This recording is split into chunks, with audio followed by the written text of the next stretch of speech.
let's go. This is the world building panel, and we decided to build a crowd as well as the world because it's a subject of great interest to so many writers that every writer in the world decided to join this panel, and you can see them all in the pictures there.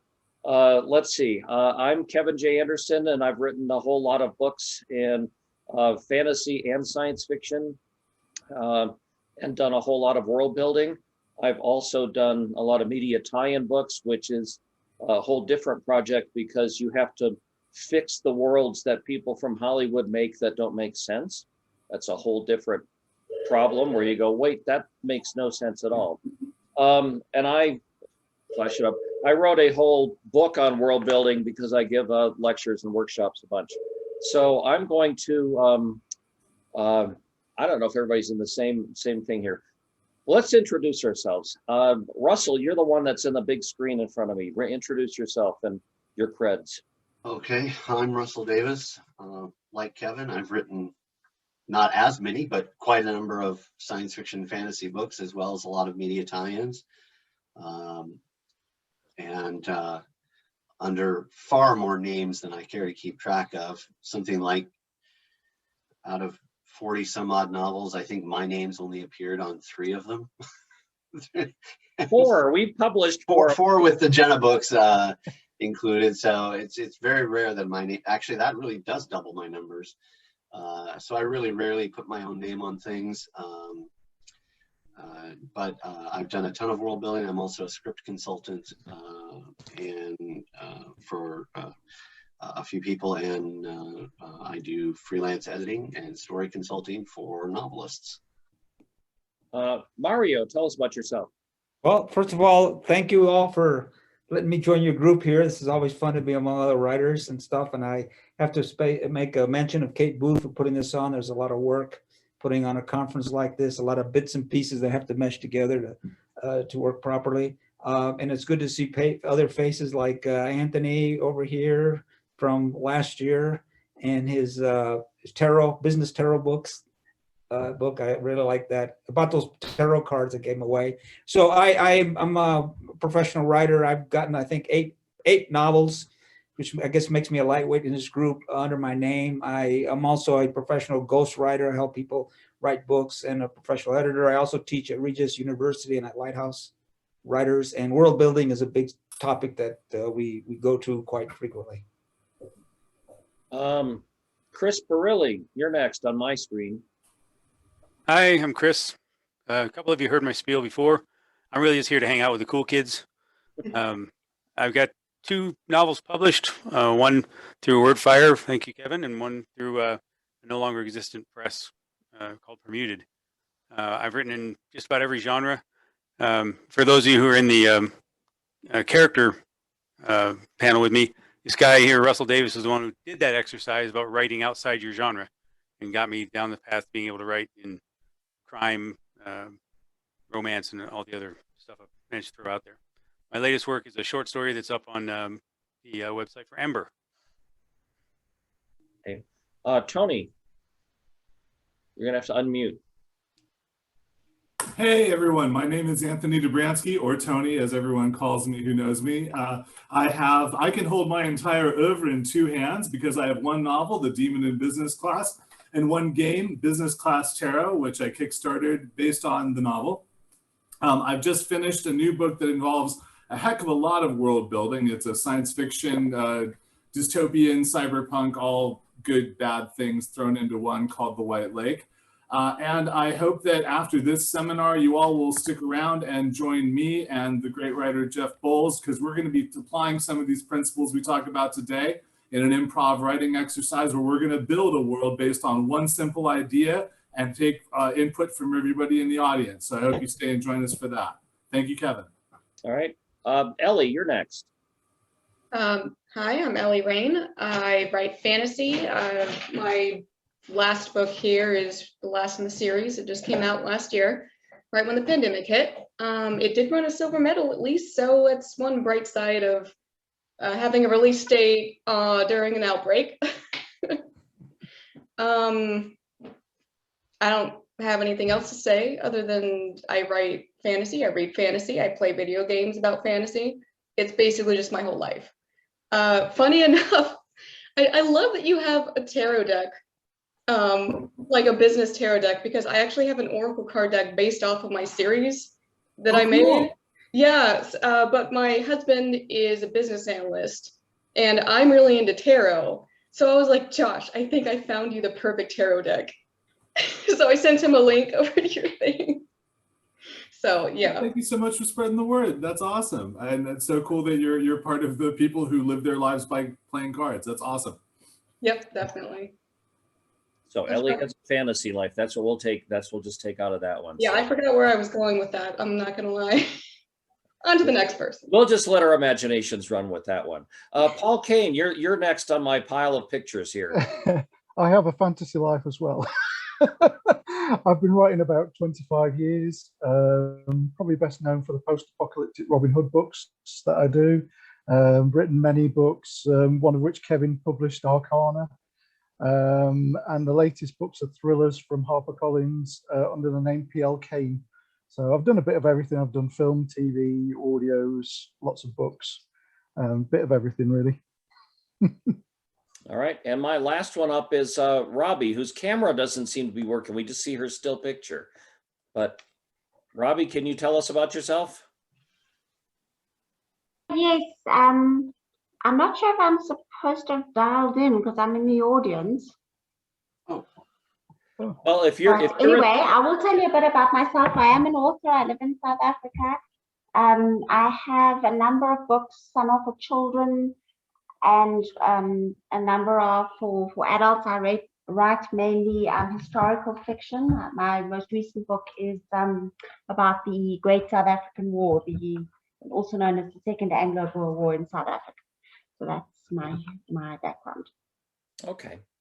All right. Well, we're all of us together. If you kind of draw the big circle, we're all in sort of science fiction, fantasy, horror, thrillers, and I think the public considers that as needing a bit more world building than your just everyday stuff. Although I often make the argument when I give my world building lectures that if you're writing a story set in New Orleans, you still need to do your world building because it all needs to work.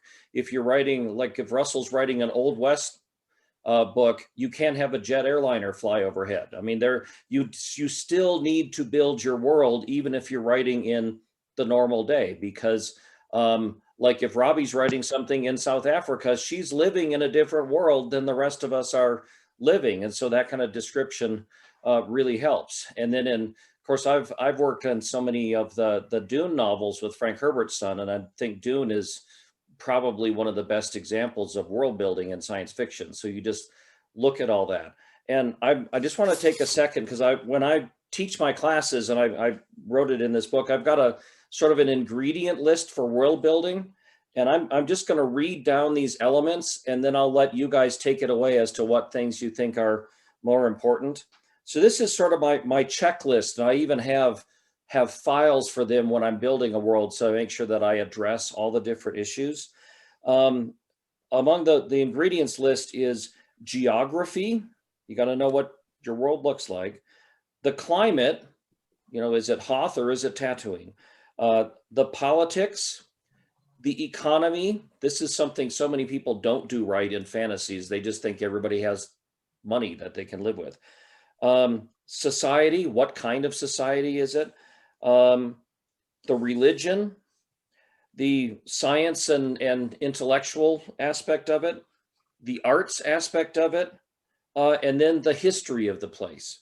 So those are all like categories that I will develop as I'm coming up with a new world or a series. And the way I do it, as I'm developing all these different categories, they spark off a million different really cool story ideas, because if I think of the yak butter producers in the Northern Mountains, I think they're interesting. I want to do a story there. So anyway, that's kind of my list. What Chris Barili, comment on something or other.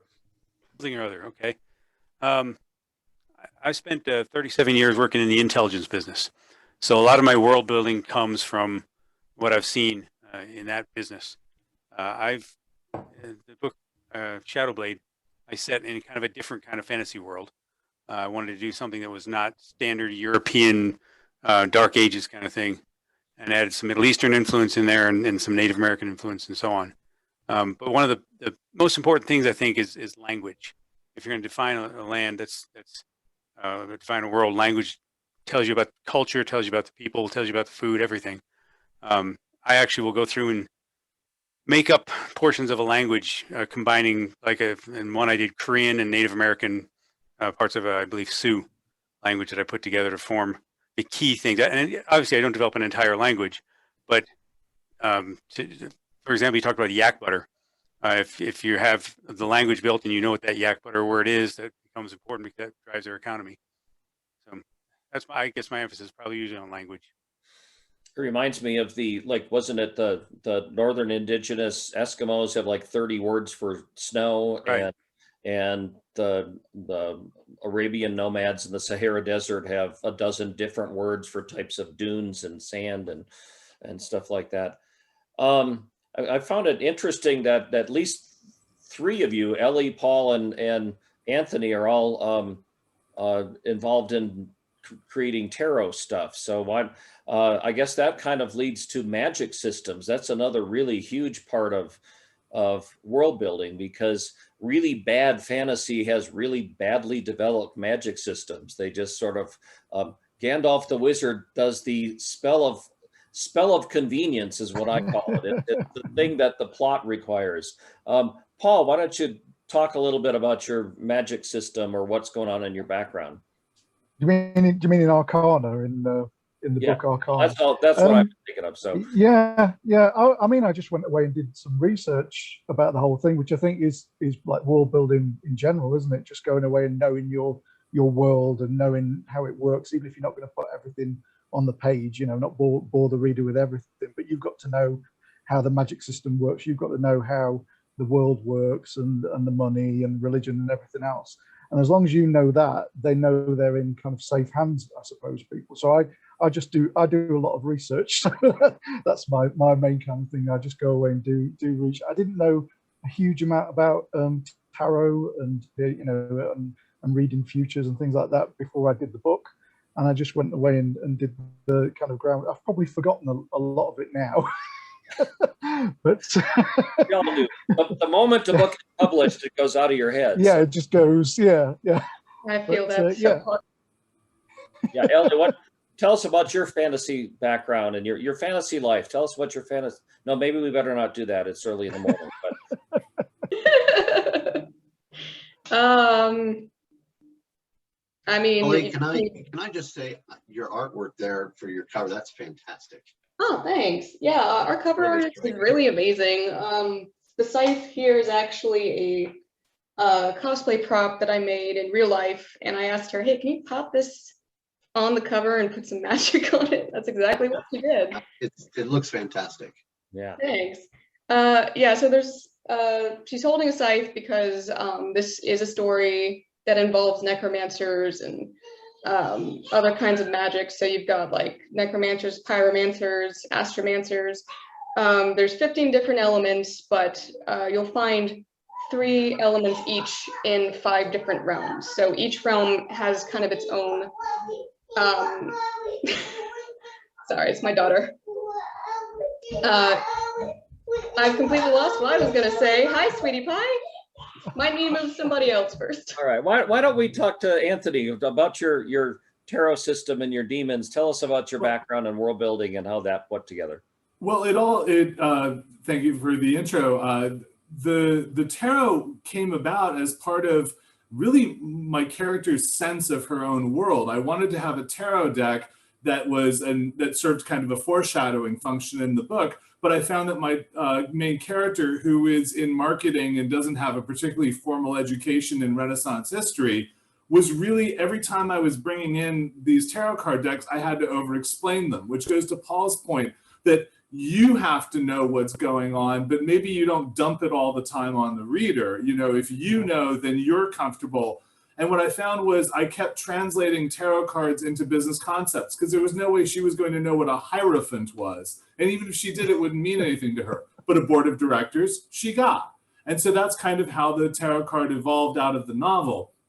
And it became such a thing that fans at cons would ask me where to get the deck in the novel. And I saw an opportunity to kind of make a spin-off and retell the story towards the more of the gaming. Instead of lit RPG, it became kind of kind of the reverse. The game evolved from the book, and it's found its own audience.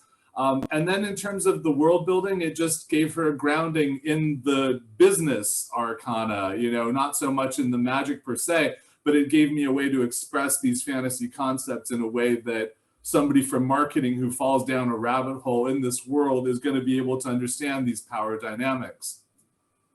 So is Jeff Bezos the tower, or? Actually, in my deck, the tower is merger, because it's the end of natural growth. You can only continue to grow by cannibalizing and fighting through things. That's great. Wow. It makes me want to have the deck.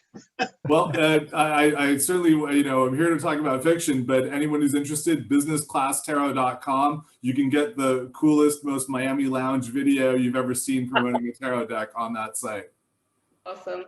Yeah, I couldn't do the traditional arcana with tarot, so I had to kind of do like a fusion of tarot and oracle, because I had to make it up as I went, because all of my arcana, I have 5 different arcanas, because there's 5 different realms.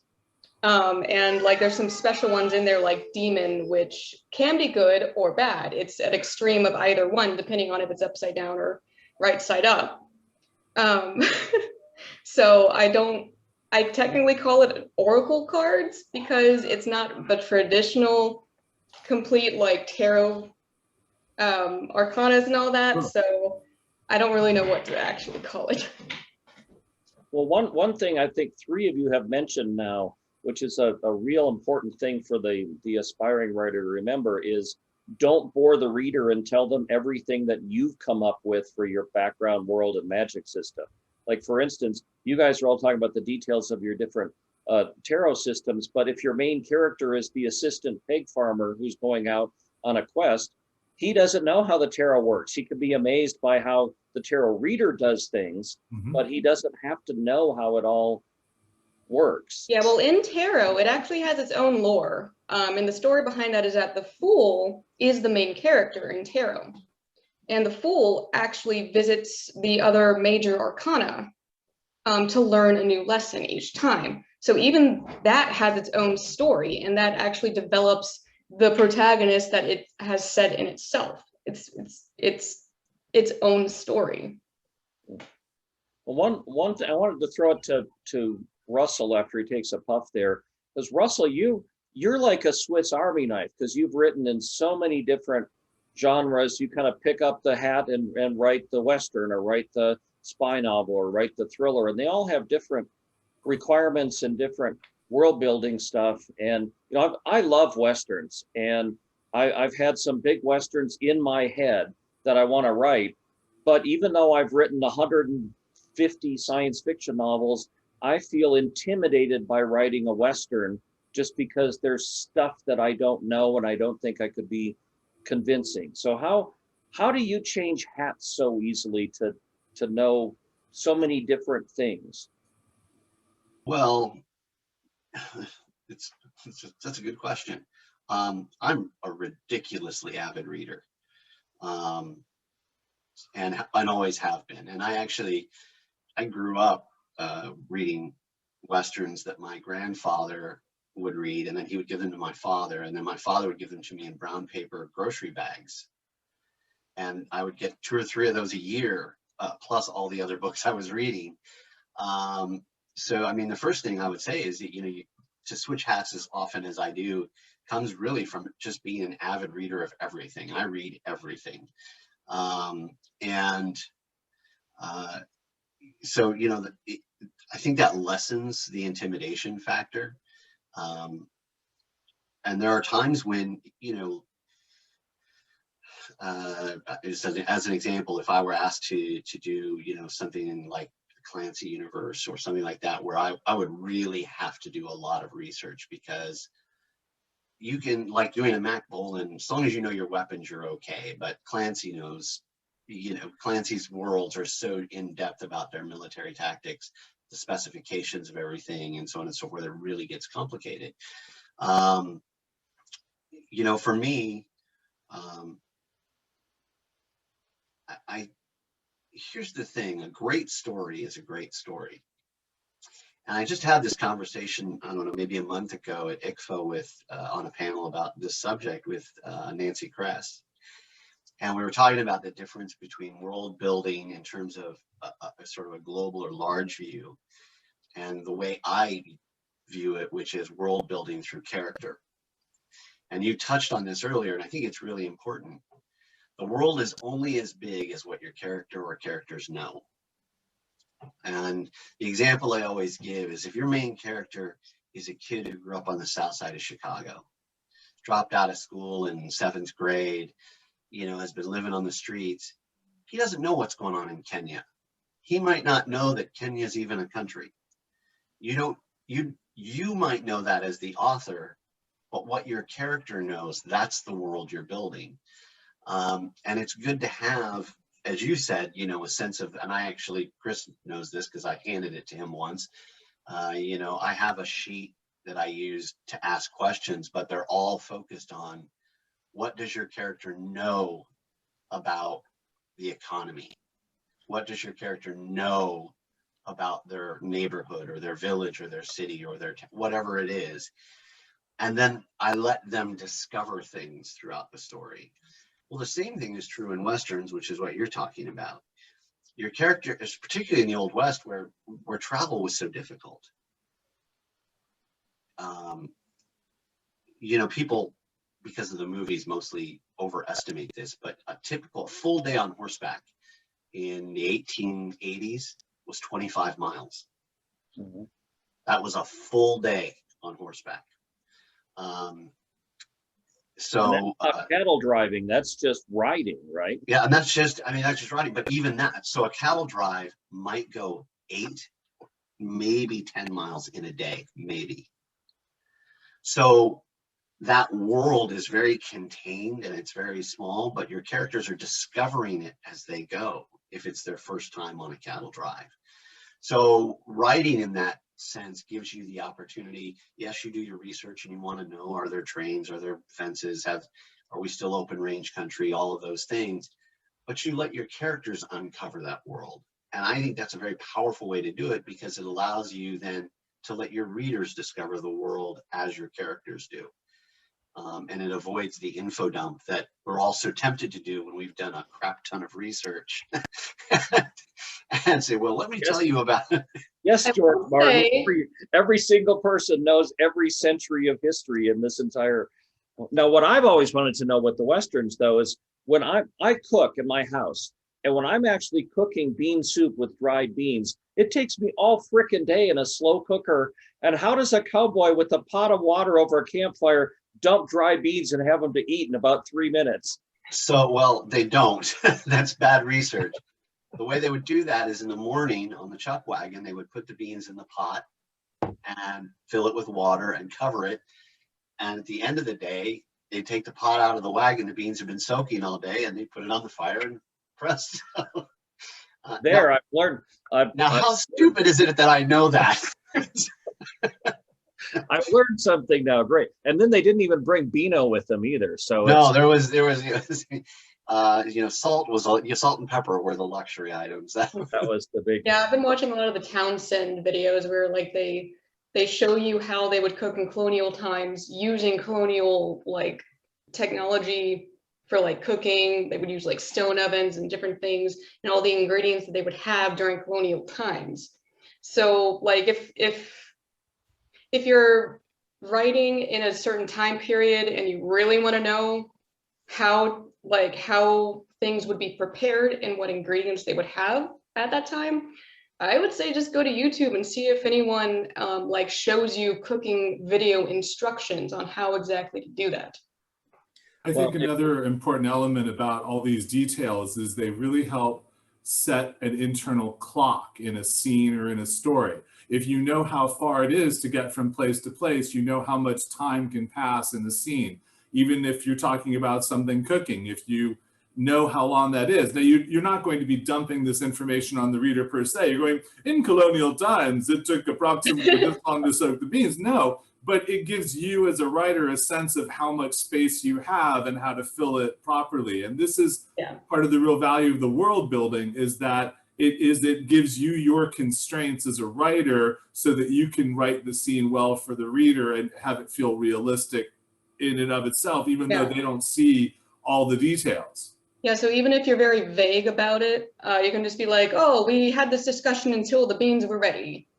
But you still have to make sure, okay, does that mean it's nighttime right now? Should, you know, how much time has passed? You don't necessarily need to say exactly how long, but you do need to at least be consistent with where you are in the setting and the time of day. So like, oh, it's suddenly dark outside. And, you know, by the time we're done. So you don't want the woman to say, let's talk about our relationship while I get the beans ready. Because then that could be a long one. Now, see, if you're writing fantasy, all of this stuff is easy because all they ever eat is a nourishing stew. And then it's. Oh, but speaking of fantasy, I have learned from experience that you never know what your readers prefer, because, again, from experience, 50% of fantasy readers just want an info dump for the first 10 pages. And the other 50%, like me, we want to learn about the world as we go along in the story. But I mean, to each their own, definitely, because I was in a very awkward situation once when I was first looking for agents, where I was in like an interview conference thing with 2 agents, and I was pitching my story to them. And when I pitched it, one of the agents said that, oh, well, I want to know about the world and the magic first. You should start with that. And then the other agent went, no, I want to hear about the characters and their story first. So you should start with that. And then they both kind of started bickering at each other over which one was correct. And I was just sitting back going, I don't know what to do anymore, so I'm going to go ahead and say that there is no right answer. So I guess it depends. Ellie, I mean, I'm not going to disagree with you or the agents, but I will say that I think there is a right answer. There's one right answer. Well, I'd say there's 2 right answers. One is the answer that works best for you, period, as a writer. Right, absolutely. That's number one. That was my conclusion, yeah. But number 2 is this, though, and I believe this to be true based on years of writing and years of teaching. When readers read, we're asking them one question: who do you want to be as you read? Ooh, that's the question we're asking. Who are you as you read? And I didn't know this until, as crazy as it sounds, my daughter was at that age when Twilight came out. The whole Team Edward, Team Jacob thing. And she was sitting, we were driving somewhere, and she was sitting in the back. She was talking about the story, and she was talking about Bella Swan. And suddenly she stopped talking in the third person and started talking in first. And I realized that as she was reading, she was Bella Swan. That's what we're asking our readers to really do, is who are you as you read? So to me, if your world building and your magic and your discovery and your setting and all of that stuff isn't driven by the character, you're taking that away from the reader. You're not helping them invest in that character. You're doing a David Eddings prologue of here's what happened over the last 1,000 years, and, you know, and you're taking that away from them, and you're setting up a stage for them to then just go, okay, I guess this is what we know. And so to me, I really do think that it has to be principally answering that question. And it has to be through a character. I just can't imagine it. I sure prefer it, because I love the discovery. I love the mystery behind it. You know, when they say words that I don't understand yet, I know that I'm going to find out soon. Well, and how, I mean, think about it. I would guess every writer on this panel has had this.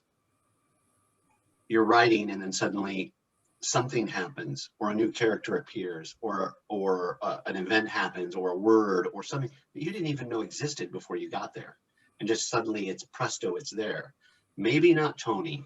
Tony seems like a planner to me. Nothing ever surprises him.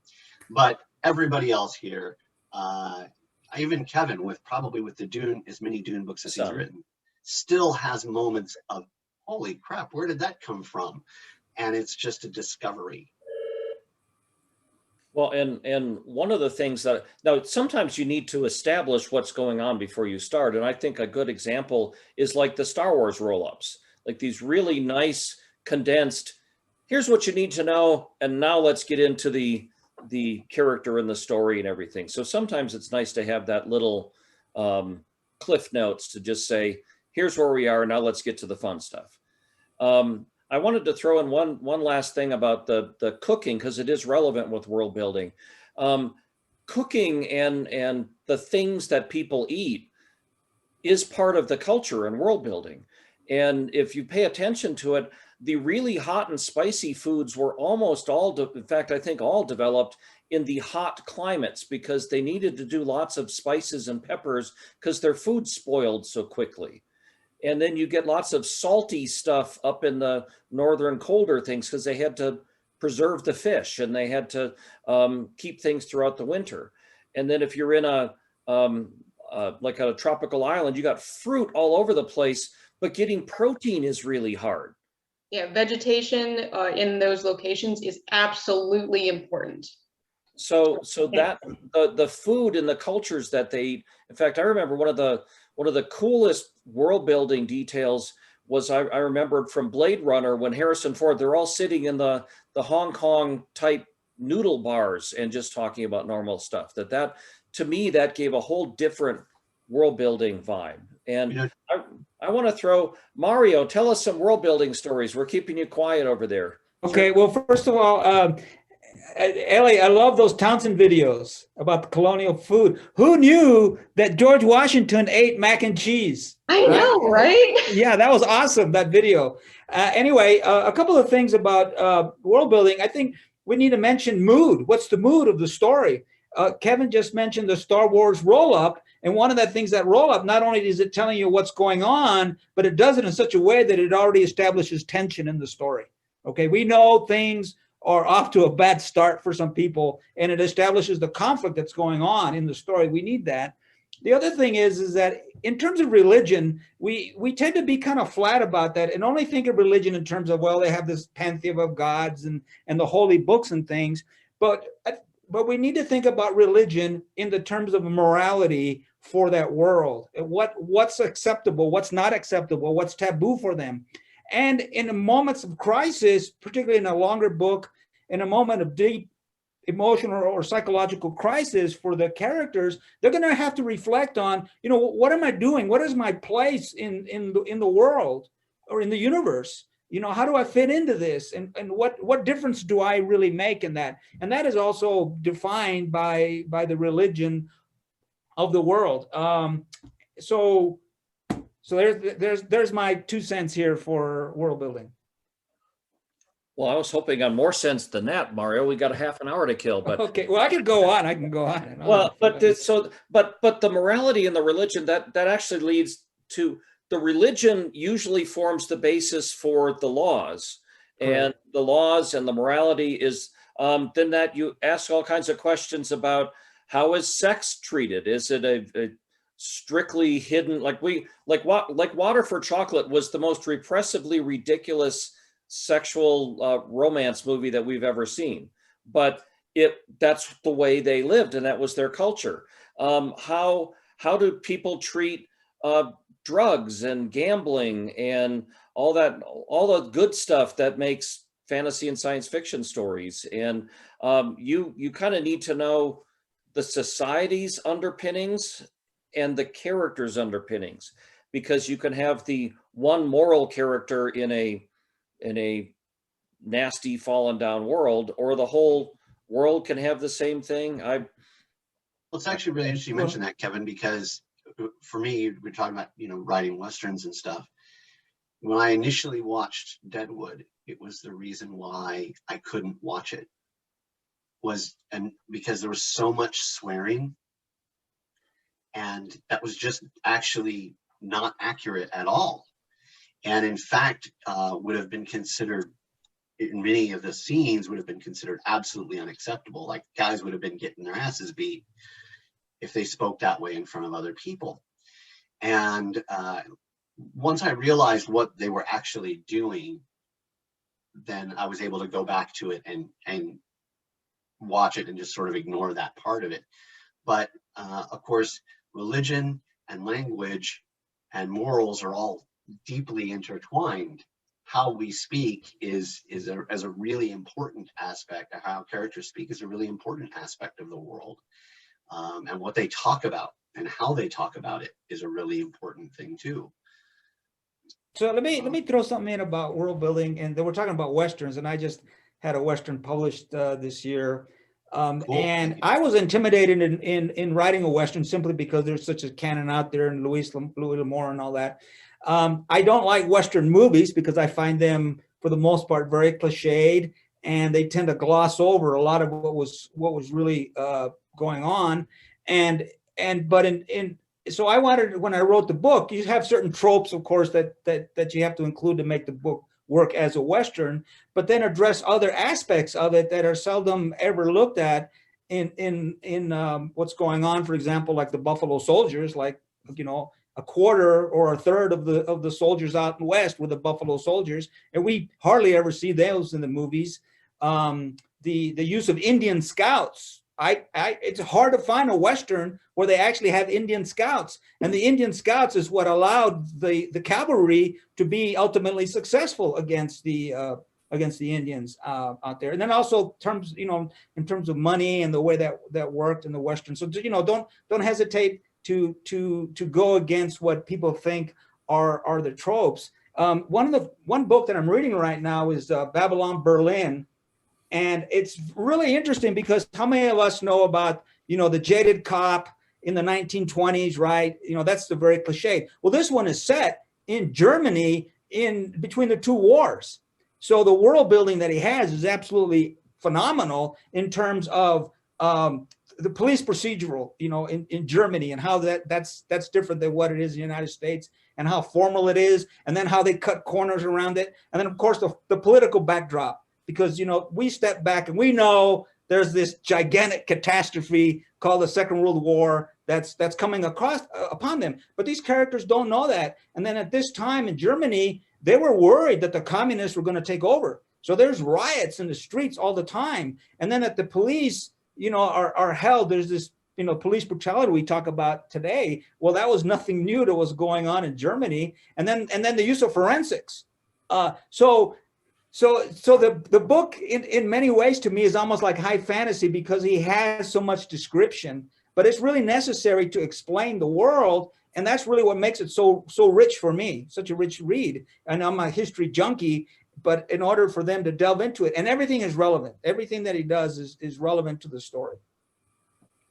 Well, on Westerns, so one thing I would say, if you're thinking about writing a Western and you need good research material, is historians. When I wrote Hell's Marshal, it was set in Creede, Colorado back in the 1800s. I got in touch with the Creede Historical Society, and their information was invaluable. Just be ready, because if you ask a historian what time it is, they're going to build you a watch. Right, yeah. The other thing, you talk about Westerns, you get into it, you find out that they drank a lot of wine out West, right? And the reason is because you can't adulterate wine like you could the hard liquor. Same with beer. They drank a lot of beer out there.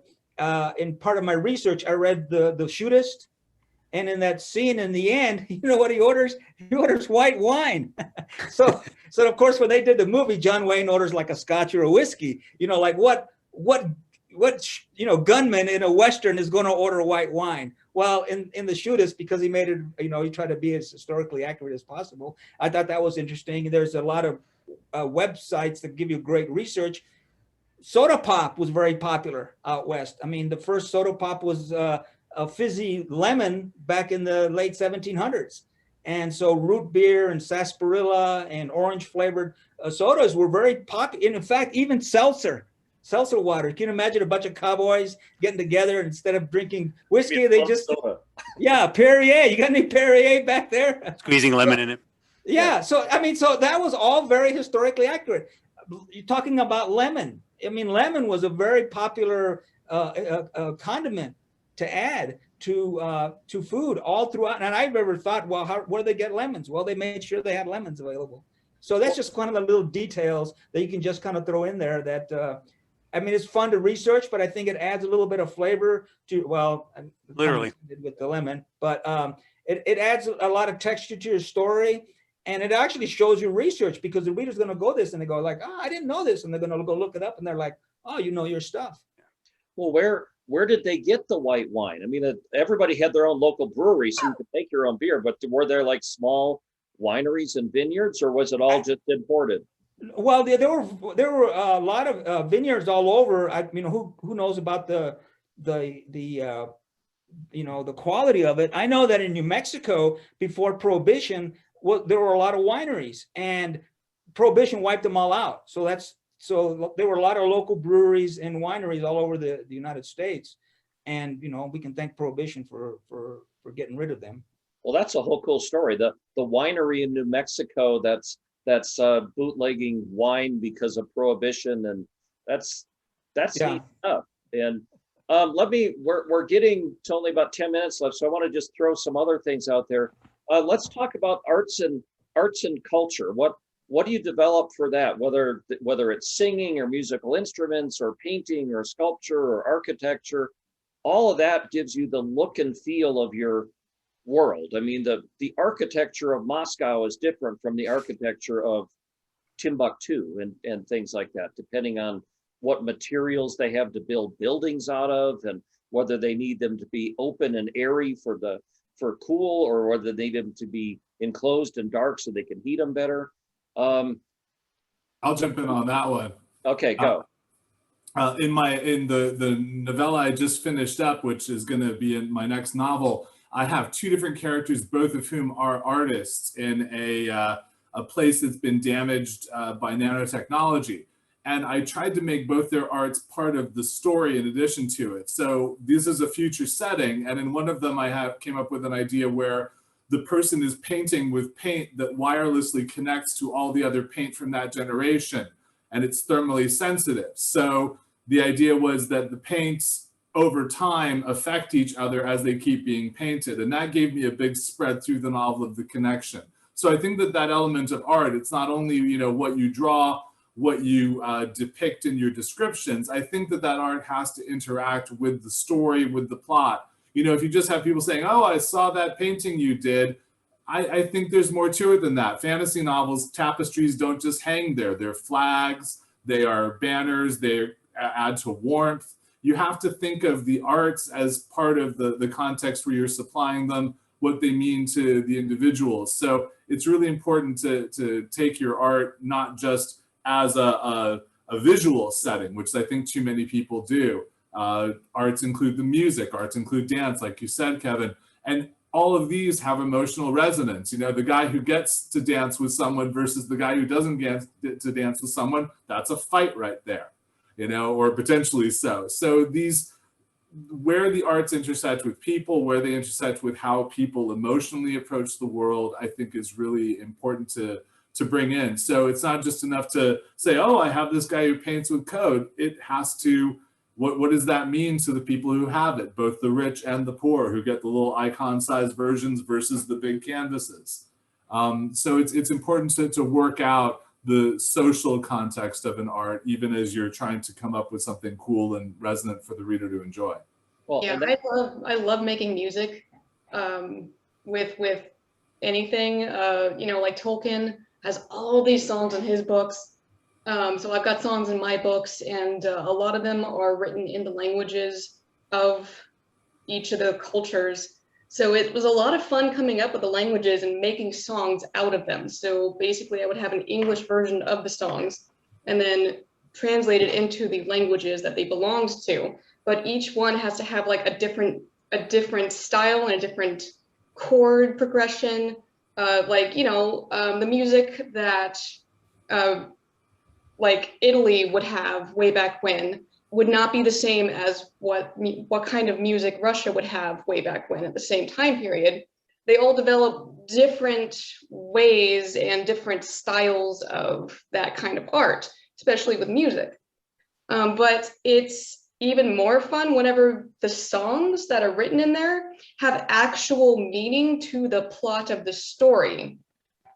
And like me loving magic, obviously I want my music to have some kind of magic to it. So I don't know if you are familiar with bards in RPG games and all that.